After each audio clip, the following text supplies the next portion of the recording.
2,300%. That's how fast the internet was growing in the year 1994. And when a 30-year-old Jeff Bezos saw that number, he decided to promptly quit his cushy Wall Street gig as vice president of D.E. Shaw and Company, one of the pioneers of quantitative trading, to instead start an online bookstore called Amazon, a decision my Indian parents would have absolutely killed me for, but one that he made confidently because he knew, as a Wall Street guy, that nothing grows this fast. Nothing had before, and nothing has since. Almost all businesses rely on the internet today. Almost all jobs rely on the internet today. And yet almost all people have no idea how it works. So the aim of this video and the ones that follow is to put us in that elite group of people that do understand it. We're just going to provide a high-level overview in this video. So if you're looking for a quick, coherent introduction to what the internet is and how it works, this is the video for you. First, going to talk about computer networks in general.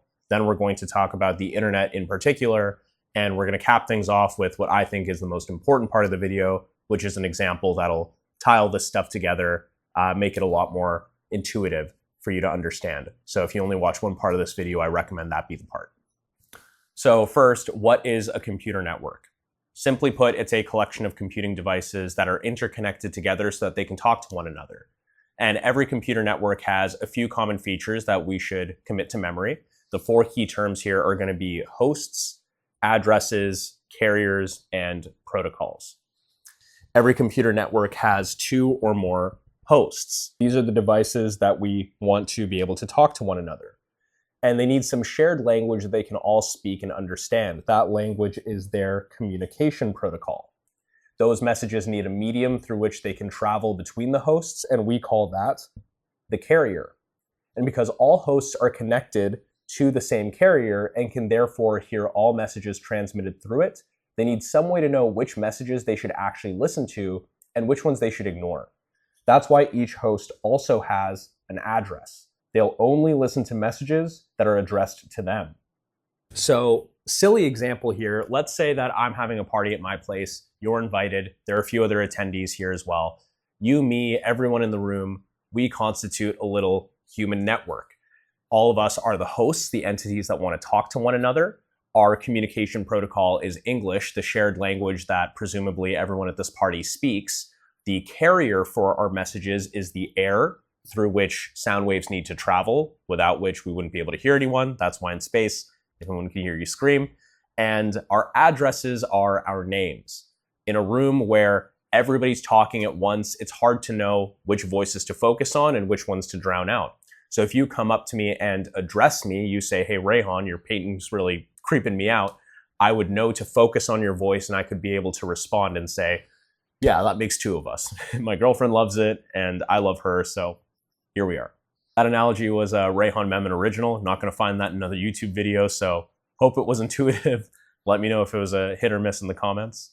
But bringing it back to computers, there are many different types of networks that we tend to differentiate based on their size, their reach, the physical area that they cover.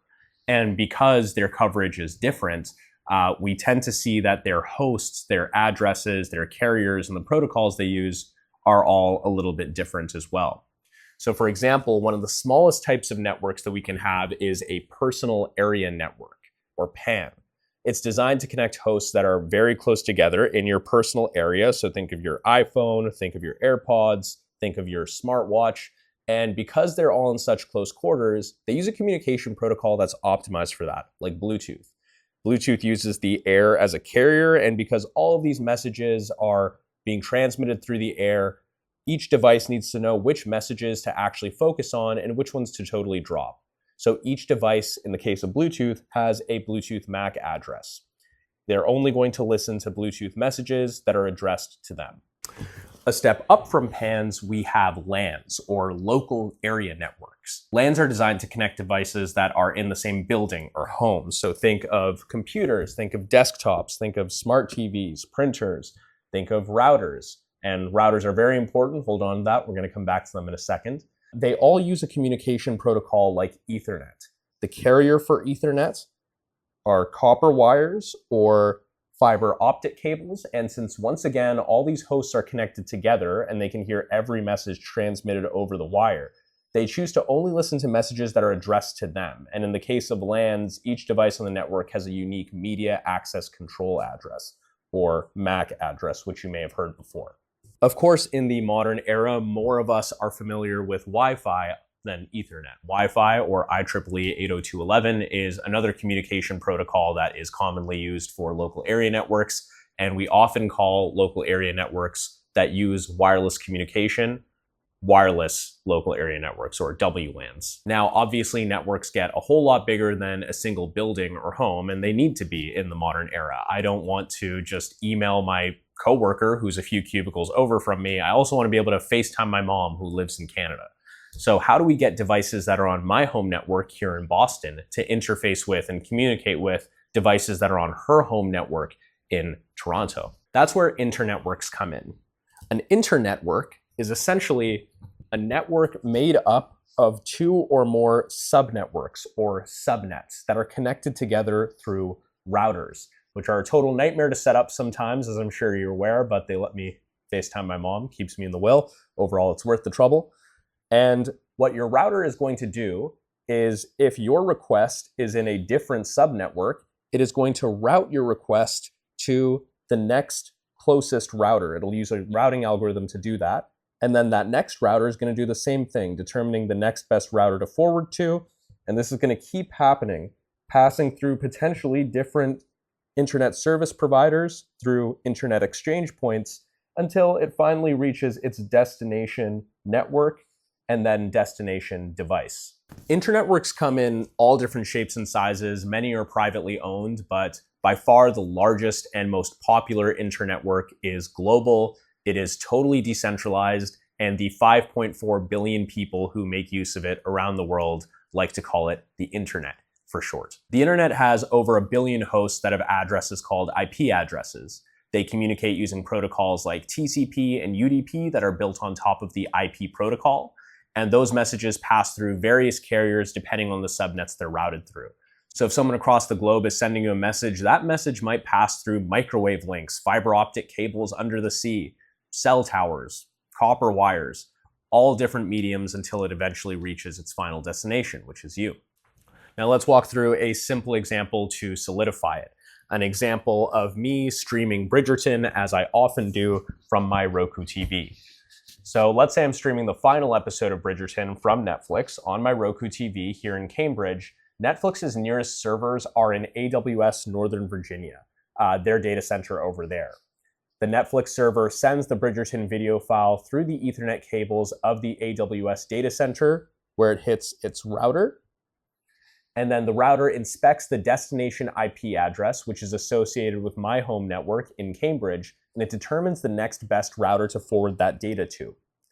The next router does the same, and the data keeps hopping around from router to router, from subnet to subnet, potentially through multiple internet service providers, through internet exchange points, until eventually it hits my home network, where my home router passes it to my Roku TV.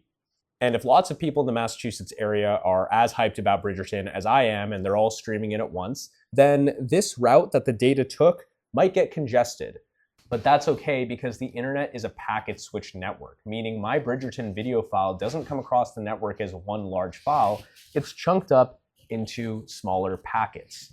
And each of those packets has a sequence number as well as the final destination IP address, which is my Roku TV in Cambridge.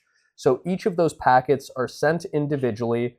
So each router that it's passed to inspects the destination IP address, recognizes that it is in Cambridge, and it's going to pass it to the next best router, which might be a different route.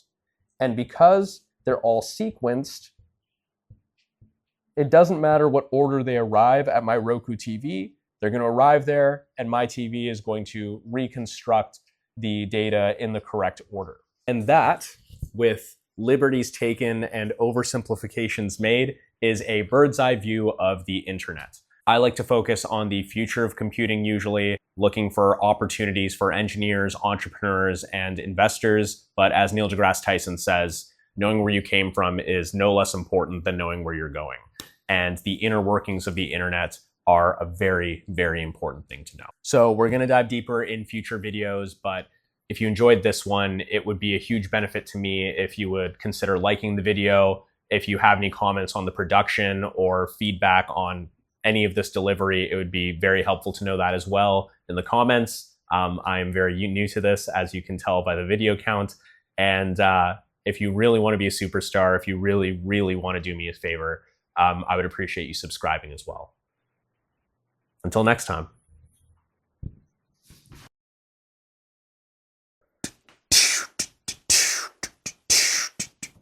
Gonna be late for work again, gonna be late for work again, gonna be late for work again. Finish strong, Rayhan. Final diagram. Don't get lazy now. If it's worth doing well.